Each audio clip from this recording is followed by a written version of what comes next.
Brothers, sisters, uncles, cousins, whatever it is, dude, whatever you want to be, lend me your ears for a moment. I come with news of the most secret of lairs.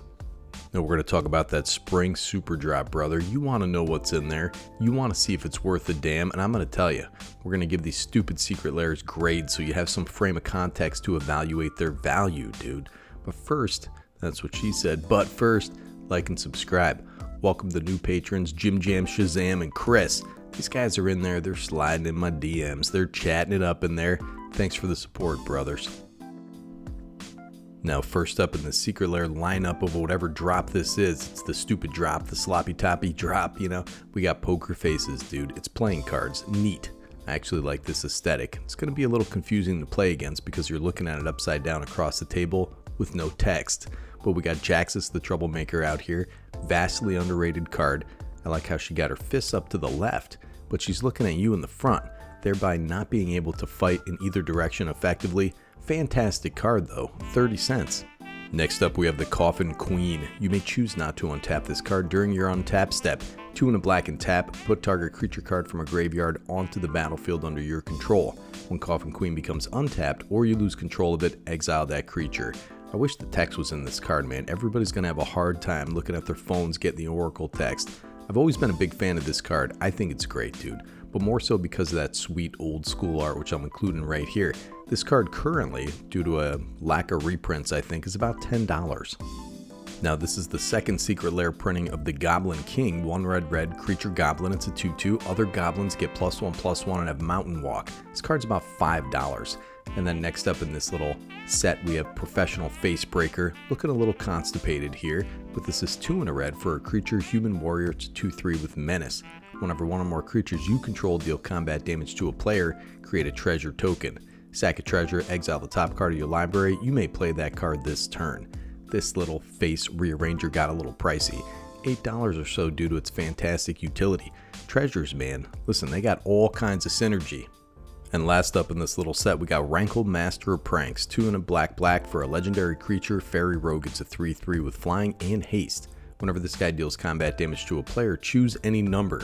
Each player discards a card, each player loses 1 life and draws a card, or each player sacrifices a creature. Rankle, he's got a stank in his ankle, dude.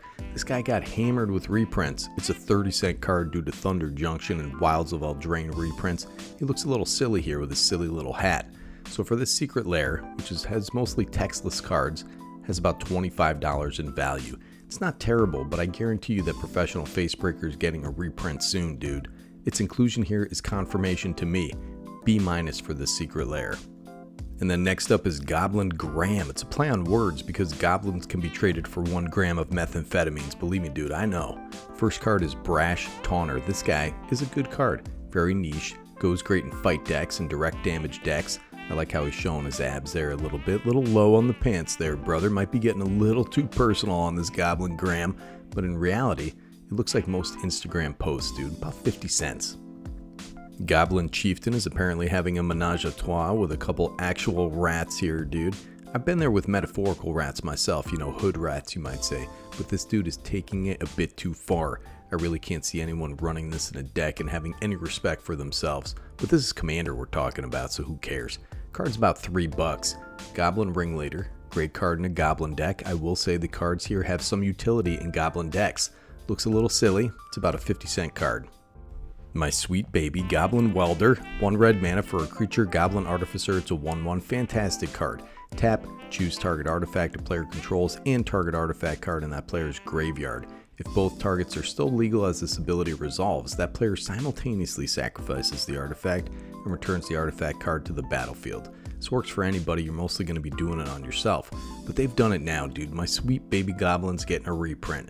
It's a $15 card, but in this ridiculous damn frame with this ridiculous art, I quit, brother. And then last up, you got the Mog War Marshal. Pretty good card, actually. I dig it in sacrifice decks. 2 mana for 3 bodies, 7 cents. So all in all, Goblin Grim is about $19 in value, most of that carried by Goblin Welder. Just go buy a beautiful old school Goblin Welder for 20 bucks, man. C- for this one, final grade. And next up is Showcase Outlaws of Thunder Junction. It's 4 cards, and the first card is Kalidas, Trader of Get. So this is 2 black legendary creature vampire warrior. It's a 3/4 with lifelink. If a non-token creature an opponent controls would die, instead exile that card and create a 2/2 black zombie creature token. Has 2 and a black, sacrifice another zombie or vampire, put 2 +1/+1 counters on Kalidas. $7 card, sack outlet, token creator, all around pretty decent card. Love this art, man. I love the style, I love the splashes. Then you got Magda out there, Brazen Outlaw, getting on that T, dude, and that's testosterone, buddy. Looking buff, but it's a 75-cent card. Dak Faden is an interesting old planeswalker, dude. I really like this guy in Theft decks. 1 blue and a red for a loyalty 3 planeswalker. It's just that -2 gain control of target artifact. So this guy, the Dak Attack, he basically is a $10 card, very nice theft piece. 3 mana, gain control of target artifact, then it's probably gonna die. I'm still a fan though, man. This guy's looking a little thin though. Probably needs some mana got. And last up is Greasefang, looking really menacing, looking like a Cuphead villain, which is a takeoff on early American Disney animation, so it's a simulacrum of a simulacrum. Neat card, neat art, 35 cents. So in total, the Secret Lair is about $18 in value. And while I like the showcase, it's a D, buddy. 4 cards, final grade. And next up, Outlaws Anthology Volume 1, Rebellious Renegades, 4 cards. First one is Tezzeret the Seeker. So this, man, is a $20 card. Nice full art. I dig this, man. I dig it a lot. Nice value here, too. Great in your artifact decks. Love the tutor effect. Kind of a bonkers card, man. Then you got Grizzlebrand out here. He's Grizzle Band. Gorgeous art, though. Wish I could play it. I love his horns, dude. Bald with horns, man, it's a look for sure. This card's about $7. And Grenzo, I just put this guy on my bulk bangers list, and it's like 26 cents, man. Fantastic card, though. Great early drop. This card used to be up to $20. I can't believe it's down to 26 cents, man, but I would just pick up that version. And last but certainly not least, you got the Nicol Bolas Planeswalker, man. This guy, he's eating a train in the art, dude. Something I can't swear under oath that I've never done myself. This art is rad. The card is rad. It's about $3. So for about $30 in this Secret Lair, it's a B, brother. A B for Brotherhood. Now Volume 2 is the Sinister Scoundrels, and it's coming with some spicy outlaws. Better than spicy in-laws, you know what I'm saying?